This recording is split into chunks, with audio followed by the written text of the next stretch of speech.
एक जंगल में एक बरगद का पेड़ था। एक चील पेड़ पर घोंसले में रहती थी, जहां वह अंडे देती थी। उसी पेड़ के नीचे एक जंगली मुर्गी ने भी अंडे दिए थे। एक दिन उस चील का एक अंडा नीचे गिरकर मुर्गी के अंडे के साथ मिल गया।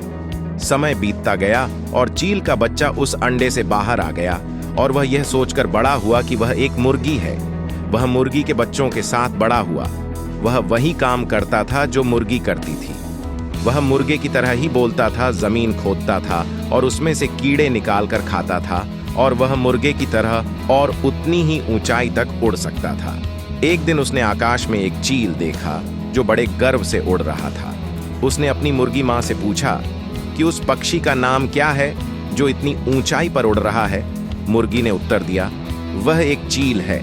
तब चील के बच्चे ने पूछा, माँ मैं इतना ऊंचा क्यों नहीं उड़ सकता? मुर्गी ने कहा कि तुम इतना ऊंचा नहीं उड़ सकते क्योंकि तुम एक मुर्गी हो। उसने मुर्गी की बात मान ली और मुर्गी के जीवित रहते ही एक दिन उसकी मृत्यु हो गई। हम जो भी सोचते हैं या कुछ नया करने की कोशिश करते हैं, दूसरे लोग हमें यह कहकर रोक देते हैं कि तुम यह नहीं कर सकते, यह नहीं हो सकता, और हम यह सोचकर अपना मन बदल लेते हैं कि मैं सचमुच यह नहीं कर सकता, और हम हार मान लेते हैं। इसका मुख्य कारण विश्वास की कमी है। विश्वास की कमी स्वयं पर, अपनी शक्तियों पर, अपने कार्य पर। दोस्तों, लोग क्या कहते हैं, लोगों को कहने दो, कहना उनका काम है। खुद पर भरोसा रखो, खुद को पहचानो। दोस्तों, जीत निश्चित है, यह जानकर तो कायर भी लड़ जाते हैं। बहादुर वो कहलाते हैं जिनकी हार निश्चित हो फिर भी मैदान नहीं छोड़ते। बहादुर बनो और लड़ो।